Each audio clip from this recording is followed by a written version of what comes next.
दोस्तों, अगर आपको किसी भी आदमी पर शक हो, किसी भी हालात में आप फंस जाएं, आपको लगे कि ये जो हालात हैं इसके मुझे सबूत इकट्ठा करने चाहिए, मेरे पास इसका एविडेंस होना चाहिए, तो आप क्या करते हैं? अपना मोबाइल उठाते हैं, उसकी वीडियो बनाते हैं कि भाई कल को आप पलट जाओगे तो ये आपका वीडियो है, राइट? वो एक एविडेंस के तौर पर होता है। और दोस्तों, जिस तरह से पूरी दुनिया डिजिटलाइज हुई, चुनाव आयोग ने भी इस तरह के प्रयास किए जिसके जरिए किसी भी तरह का भ्रम या किसी भी तरह का कंफ्यूजन या किसी भी तरह के कोई सवाल चुनाव आयोग की प्रक्रिया पर ना उठाए जा सके। लेकिन सोचिए दोस्तों, हैरानी इस बात की है कि जिन तरीकों के जरिए चुनाव आयोग लोगों के बीच में भ्रम कम कर सकती थी, चुनाव आयोग ने उन तरीकों को ही खत्म कर दिया, ये कहते हुए कि इनसे भ्रम पैदा हो रहा है। दोस्तों, एक बहुत ही परेशान करने वाली खबर आई है।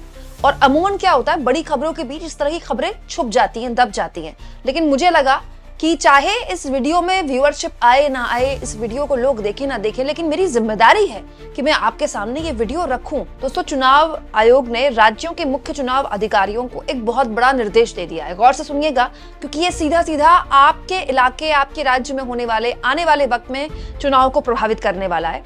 दरअसल चुनाव जब प्रक्रिया होती है, किसी भी राज्य में जब चुनाव प्रक्रिया होती है, तो कुछ डेटा होते हैं चुनाव आयोग जो इकट्ठा करता है। जैसे दोस्तों सीसीटीवी फुटेज है, इसके अलावा बहुत से और भी डेटा होते हैं। तो ये जो है, ये डेटा हमेशा चुनाव आयोग अपने पास संरक्षित रखता है ताकि आने वाले वक्त में किसी भी तरह का कोई कंफ्यूजन ना हो। भाई सीसीटीवी फुटेज सबसे इंपॉर्टेंट डेटा है ना। अब चुनाव आयोग ने कहा है कि ये डेटा केवल 45 दिनों तक वो रखेगा, क्योंकि चुनाव आयोग का कहना है कि इससे जो विश्वसनीयता है वो कम हो रही है, इससे कंफ्यूजन पैदा हो रहा है, लोगों को मौका मिल रहा है कि वो असमंजस की स्थिति पैदा कर रहे हैं। दोस्तों, चुनाव आयोग का कहना है कि वीडियो फुटेज का इस्तेमाल करके दुर्भावना और भ्रम फैलाने के लिए लोग इस फुटेज का इस्तेमाल कर रहे हैं। तो चुनाव आयोग ने राज्य के चुनाव अधिकारियों को आदेश दिया है कि अगर 45 दिन की अवधि के भीतर अदालतों में चुनाव नतीजों की चुनौती नहीं दी जाती है, तो वो 45 दिन के बाद चुनाव प्रक्रिया के जो कैमरे की फुटेज है, वेबकास्टिंग है, वीडियो फुटेज है, वो नष्ट कर दे।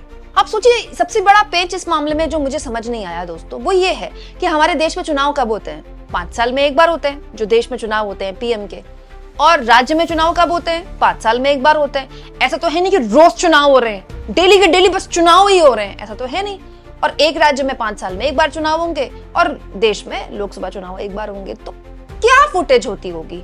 ऐसा तो है नहीं कि फुटेज का पूरा अंबार लगा है और चुनाव आयोग का सर्वर एकदम हैवी हो गया है, बाप रे, पूरे कमरे के कमरे फुटेज से भर गए हैं। कितना ही फुटेज हो जाएगा 5 साल में एक बार? अगर आपको फुटेज डिलीट करनी ही है, भार ज्यादा पड़ रहा है, तो आप पुरानी फुटेज डिलीट कर दीजिए। 10 साल पुरानी फुटेज, 5 साल पुरानी फुटेज, आप वो डिलीट कर दीजिए। लेकिन जो तुरंत चुनाव हुए हैं और एक ऐसे दौर में जब लगातार चुनाव आयोग की प्रक्रिया पर, चुनाव आयोग के कामकाज पर बहुत ज्यादा सवाल खड़े हुए हैं, ये करके तो आप अपनी विश्वसनीयता पर और सवाल उठा रहे हैं। आप लोगों को और मौका दे रहे हैं कि देखिए, हम तो कहते ही थे कि ये सबूत छुपाते हैं। मतलब आयोग ये कहता है कि अगर किसी के साथ भी ये लगता है कि उसके साथ चीटिंग हुई है चुनाव आयोग में, उसको जबरन हराया गया है, तो उसके पास 45 दिन का वक्त है। तो 45 दिन का वक्त कम है, क्योंकि कोई भी अगर विधायक का चुनाव लड़ रहा है, ठीक है, या सांसदीय का चुनाव लड़ रहा है, तो उसको डेटा इकट्ठा करने के लिए, उसको इकट्ठा करके डेटा चुनाव आयोग को सौंपने के लिए या फिर कोर्ट में जाने के लिए वक्त लग सकता है। हमारे यहाँ के कोर्ट, आपको पता है, तारीख पे तारीख मिल जाती है, लेकिन इंसाफ नहीं मिलता माय लॉर्ड से।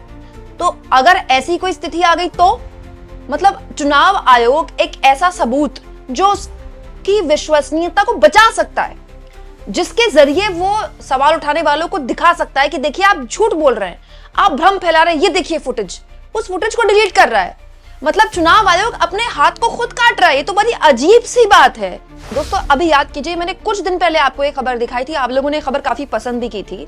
पत्रकार अरविंद गुनेस्कर ने एक बहुत ही शानदार रिपोर्ट लिखी थी और उनकी रिपोर्ट की काफी चर्चाएं भी हुई थी राजनीतिक गलियारों में, जिसमें उन्होंने बताया था कि कैसे आनन फानन में 48 घंटे के अंदर सरकार और चुनाव आयोग ने बैठकें की और बैठकें करके वो इम्पोर्टेंट कानून बना दिया जिस पर हफ्तों मंथन होना चाहिए था, बैठकर चर्चा होनी चाहिए थी। याद होगा आपको दोस्तों, जब हरियाणा के चुनाव हुए तो महमूद पराचा, सुप्रीम कोर्ट के वरिष्ठ वकील, आप जानते होंगे दोस्तों, मेरे चैनल में भी महमूद पराचा को मैंने अपने साथ जोड़ा था। महमूद पराचा उन लोगों में से थे जिन्होंने मशीन की गड़बड़ी और चुनाव आयोग में हेरफेर को लेकर लगातार सवाल खड़े किए हैं। अलग अलग राज्यों में हुए चुनाव को लेकर किए हैं, लोकसभा चुनाव को लेकर भी किए हैं। और महमूद पराचा ने हरियाणा चुनाव के बाद इस पूरे मुद्दे को लेकर वो पंजाब हरियाणा हाई कोर्ट गए और उन्होंने शिकायत की और चुनाव आयोग से वीडियोग्राफी, सीसीटीवी फुटेज और फॉर्म 17C की मांग की।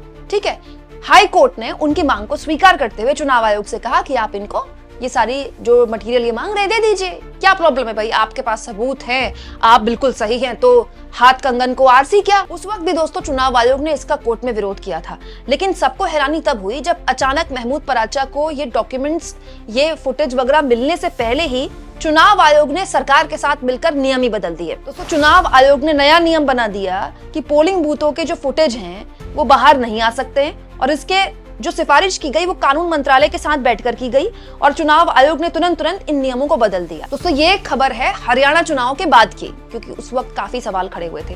अरविंद गुनेजकर ने कुछ दिन पहले बकायदा पूरी डिटेल रिपोर्ट छापी थी जिसमें उन्होंने बताया था कि ये जो पूरी प्रक्रिया थी केवल 48 घंटे में कर दी गई।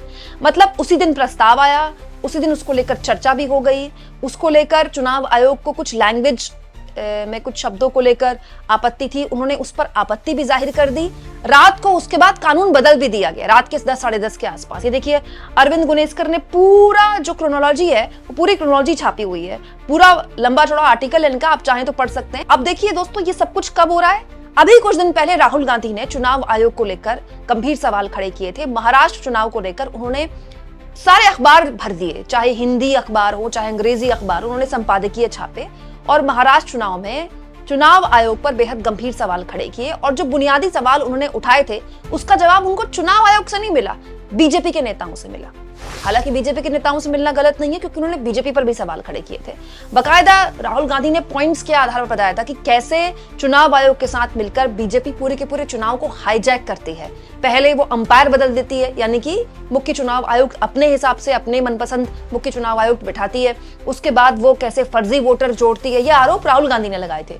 उसके बाद उन फर्जी वोटर्स के आधार पर जिन कॉन्स्टिट्यूएंसीज में जो विपक्षी दल हैं वो जीत रहे होते हैं वहां पर फर्जी वोट्स के ज्यादा तादाद बढ़ा देती है ताकि विपक्षी दलों के वोट कम हो जाएं।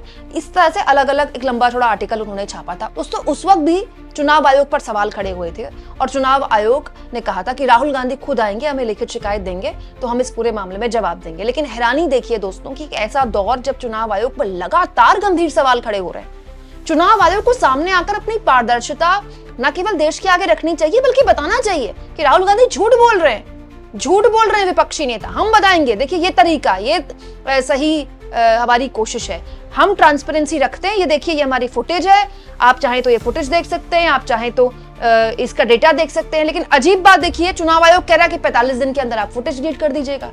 अब देखिए दोस्तों आने वाले वक्त में बहुत ज्यादा इंपॉर्टेंट चुनाव होने हैं, इन राज्यों में चुनाव होने हैं जहां पर बीजेपी हर हाल में चाहती है कि उसकी सरकार बने।